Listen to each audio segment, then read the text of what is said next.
ఆ గోల్కొండ దగ్గర నుంచి జగదంబ మహాకాళి, అక్కడి నుంచి సికింద్రాబాద్ ఉజ్జయిన్ మహాకాళి, ఇక్కడ లాల్ దర్వాజా సింహవాహిని మహాకాళి. ఈ చూడడానికి మొత్తం తెలంగాణ, ఆంధ్రప్రదేశ్, యావత్ భారత్, ఇంకా వరల్డ్ నుంచి కూడా ఎంతో మంది బోనాలు చూడడానికి హైదరాబాద్ వస్తారు. ఇక్కడ ఈ ఫెస్టివల్ ఖాసియత్ ఏమున్నది అంటే ఇంపార్టెన్స్. ఇక్కడ కులం లేదు, ఇక్కడ మతం లేదు, ఒట్టి ఇక్కడ మానవత్వం ఉన్నది, ప్రేమ ఉన్నది. అమ్మ అందరికీ పిలుస్తారు, అందరి జీవితం బాగుపడాలి, జీవితం చల్లగా ఉండాలి, మీకు అభివృద్ధి చెందాలి. అందరికీ నేను రిక్వెస్ట్ చేసేది ఏమంటే, మన కంట్రీ ఇండియా సెక్యులర్, మన కాన్స్టిట్యూషన్ సెక్యులర్, మన బోనాల్ పండుగ అది కూడా సెక్యులర్.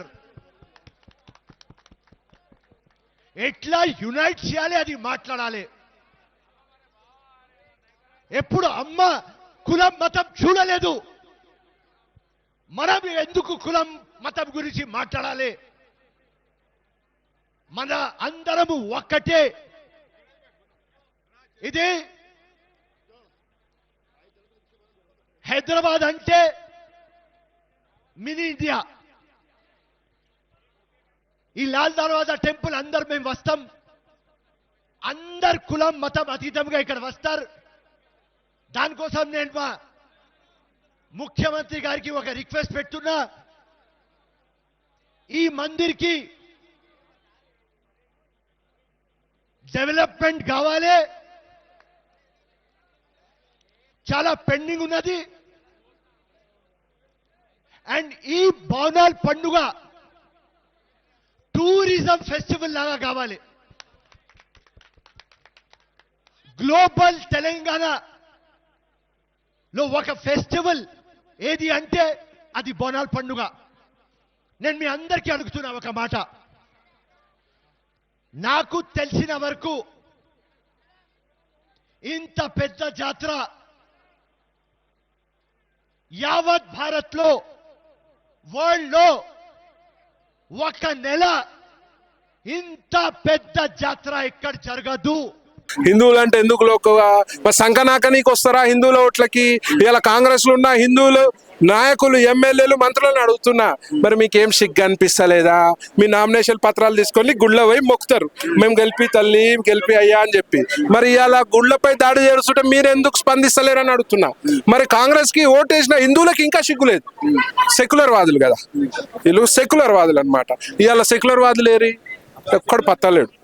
మొన్న ఓల్డ్ సిటీ బోనాలప్పుడు వచ్చి ఒక నాయకుడు చెప్పిండు, మేము సెక్యులర్ వాదులము, అమ్మవారు సెక్యులరు, అమ్మవారికి అన్ని మతాలు ఒకటే అని చెప్పారు. సరే అన్ని మతాలు ఒకటే, మరి నువ్వు బొట్టు పెట్టుకో, బొట్టు ఎందుకు పెట్టుకుంటలేవు? నువ్వు బోనాలు పెట్టు, బోనాలు ఎందుకు పెట్టుకుంటలేవు? ఏ సెక్యులర్ కాదు, హిందూ అమ్మవారు, హిందూ అమ్మవారే ప్రపంచంలో అత్యంత ప్రాచీనమైన మతం ఏదన్నా ఉందంటే హిందూ మతం. కంపేర్ చేయడానికి నక్కకి నాగలోకానికి ఉన్నంత డిఫరెన్స్ ఉంది. సో మీరు సెక్యులర్ మాటలు మాట్లాడకూడదు. మరి అదే సెక్యులర్ మాటలు మాట్లాడినావు కదా, మరి ఇప్పుడు సంకనాక్తున్నావు ఇంట్లో కూర్చొని వచ్చి మరి గొడవాడు. మరి గవర్నమెంట్ ఎందుకు తీసింది అమ్మవారి గుడి అని మొన్న వారమే కదా అయింది కదా. మరి మాట్లాడరు, ఓట్ల గురించే మాట్లాడతారు. ఒక్క బీజేపీయే పనిచేయాలి, హిందువుల శ్రేయస్సు కొరకు ఒక్క బీజేపీయే పనిచేయాలి. ఇవాళ సంక నాకి పోతుంది గవర్నమెంట్. ఒక ఎంఆర్ఓ వచ్చి దగ్గర నుండి కూర్చుండి కూల్చేయించడం ఎట్లా చూస్తారా? నిజంగా ఏముంది, మీదికెళ్ళి ప్రెషర్. పోలీసు వాళ్ళు ఉన్నారు, ఇప్పుడు ఇంతమంది పోలీసు వాళ్ళు ఉన్నారు, ఎందుకు మీదికెళ్ళి ప్రెషర్? వాళ్ళు కూడా ఏం చేస్తారు? మరి పోలీసు వాళ్ళు అందరు బొట్లు పెట్టుకునే ఉన్నారు, మరి వాళ్ళకి భక్తి లేదా? తప్పదు వాళ్ళకి. Duty important, duty important. వాళ్ళ మీదకెళ్ళి ఒత్తిడి ఉంది, మీదకెళ్ళి ఎవరు ఒత్తిడి ఉందో మీకు ఇక అందరు క్లియర్ అర్థం. ఎమ్మెల్యే కాలనీ అని కూడా చెప్తారు, ఎవరు కూడా ఎమ్మెల్యేస్ కావచ్చు పొలిటిషియన్స్ ఎవరు సపోర్ట్ రాకపోవడం ఏంది? రారన్నా, ఓట్ల కోసం వస్తారు. ఓట్లు కావాల్సినప్పుడు వస్తారు, ఉట్టప్పుడు రారు వాళ్ళు. హిందువులపై దాడులు, హిందువుల నెత్తులు వలిగినా ఎవ్వరు స్పందించరు. మనమేం మారాలి, హిందువులే మారాలి, హిందువులే ఐకమత్యం కావాలి. ఇట్లాంటి సంఘటన జరిగినప్పుడు 50,000 మంది రావాలి, గవర్నమెంట్లు మోకరిల్లుతాయి. ఇలా మారాల్సింది హిందువే.